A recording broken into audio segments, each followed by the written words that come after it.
সিংহ রাশি সাপ্তাহিক রাশিফল ১৯শে ফেব্রুয়ারি থেকে ২৫শে ফেব্রুয়ারি ২০২৪। স্বাস্থ্যের দিক থেকে চন্দ্র রাশি থেকে নবমভাবে বৃহস্পতির অবস্থান করার কারণে এই সপ্তাহটি আপনার স্বাস্থ্যের জন্য স্বাভাবিকের চেয়ে কিছুটা ভালো হতে চলেছে। বিশেষ করে সপ্তাহের শুরুটা ভালো যাবে, কারণ এই সময়ে আপনি নিজেকে মানসিক এবং শারীরিকভাবে অনেক সুস্থ দেখতে পাবেন।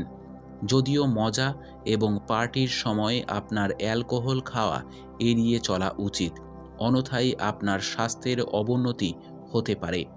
সামগ্রিকভাবে এই সপ্তাহটি অর্থনৈতিক দিক থেকে খুব ভালো যাচ্ছে, কারণ এই সময় আপনি লাভের এবং আপনার আর্থিক অবস্থানকে মজবুত করার অনেক সুযোগ পাওয়ার সম্ভাবনা রয়েছে। অতএব কঠিন কৌশল এবং এটি সম্পর্কে পরিকল্পনা করে শুধুমাত্র এটি ব্যবহার করার চেষ্টা করুন, যাতে ভবিষ্যতে আপনি যদি হঠাৎ আর্থিক সমস্যার সম্মুখীন হন, তবে আপনি তাদের মোকাবিলা করতে প্রস্তুত থাকবেন। চন্দ্র রাশি থেকে সপ্তমভাবে শনি অবস্থান করার কারণে এই সপ্তাহে আপনি অনুভব করবেন যে আপনার পরিবারের সদস্যরা আপনার উদার আচরণের যথাচিত সুবিধা দিচ্ছেন, যার কারণে আপনাকে অনেক সমস্যায় পড়তে হচ্ছে। তবে তার সত্ত্বেও এই সময়ে আপনার নিজেকে মজবুত করার এবং আপনার প্রকৃতিতে কিছু পরিবর্তন আনার প্রয়োজন হতে চলেছে। অতএব প্রথম থেকেই এটি মনে রাখা আপনার জন্য উপকারী প্রমাণিত হবে।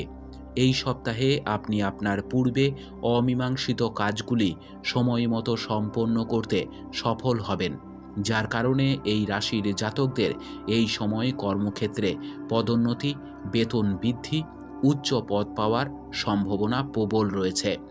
শিক্ষা রাশিফল অনুসারে এই সপ্তাহে আপনার রাশির জাতক জাতিকাদের শিক্ষাক্ষেত্রে অনেক সুযোগ থেকে বঞ্চিত হতে পারে। এই কারণে আপনার প্রকৃতিতে আগ্রাসন বৃদ্ধির সাথে সাথে বিরক্তিও তৈরি হওয়ার সম্ভাবনা রয়েছে। এমন পরিস্থিতিতে আপনার আবেগ নিয়ন্ত্রণে রেখে আপনাকে অতিরিক্ত চিন্তাভাবনা এড়াতে হবে। উপায়: প্রতিদিন 11 বার ওম নমঃ শিবায় জপ করুন। আপনার সপ্তাহটি খুব ভালো কাটুক। জয় মা তারা, জয় বাবা লোকনাথ।